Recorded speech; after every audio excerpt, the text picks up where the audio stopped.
মা মা মা মা আমার চাকরি লাগি গেছে মা। কোনো দরকার নাই তোমার চাকরি করার। আমার ফুলা কি খানি উনি দেন না নি, কাপড় চোপড় দেন না নি, তোমার বাইরে কাম করার কোনো দরকার নাই। কাজ করতে লাগতো না। কতদিন কি সংসার চলছে না নি? এই কম পয়সা আমিও তো সংসার চালাইছি, আমার তো গর্ত বাড়িতে লাগছে না। আমি কি সংসার চালাইতে পারছি না নি? চলছে তো আমার। তুমি চাকরির যেটা কইরা পাড়ার মানুষে কিতা কইব? কব ঘর মনে চলেন না আর বউ করে কাজে লাগাই দিছে, বউয়ের চাকরির লেগে তারা বিয়া করাইছে, মানুষে কিতা কইব? মা ফাড়া প্রতিবেশী কিতা হইব আর খে কিতা হইল এটা দেখি আমি কিতা করতাম মা। ফাড়া প্রতিবেশী কিতা আমার গোড় চালাননি গো মা। 2টা টাকা পাইলে তো আমরা এই গোড় সুন্দর মতে চলবো, আমার লাইফস্টাইল সুন্দর মতে চলবো, এটা বুঝো না কেনে? আমি তো জানি না, ঘরে যাও আগে যেরম আসলাম এরমই থাকো, ঘরে গিয়ে বউ গিয়া যাও। কিতা চাকরির লেগেও তো পাগল হয়ে গেছে, দেখিছেন কিতা চাকরি।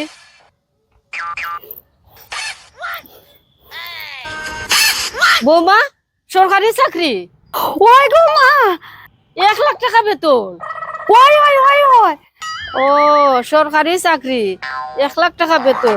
আরো নানি মা কইছুন কিতা মানে আরো যদি মন দিয়া যদি আমি ভালো মতো সুন্দর মতো কাজ করি তাইলে বেতন আরো বাড়ি যাইবো মা, আমার প্রমোশন হয়ে যাইবো মা। বৌমা বেগ ধরো বেগ ধরো, মানুষে কিতা করবে এটা তুমি দিয়া দিয়ে নাও। 5জন কথা শুনে আমার লাভ নাই, বুঝছো? তুমি সরকারি চাকরি পাইছো, চাকরি দিয়ে আনবে। মা আপনি এখন কইলা মানুষে কিতা কইব, এখন আমার লাগে যদি মা আপনি মানুষের কাছে গাইলুন খাই না আর কি। বৌমা তুমি এটা চিন্তা করো না, তুমি এটা চিন্তা করো না, কি সব এটা আমি সামলাইব, তুমি এটা চিন্তা করো না। বড় বেজান হইছে বস, তুমি অত টেনশন লও না, বুঝছো?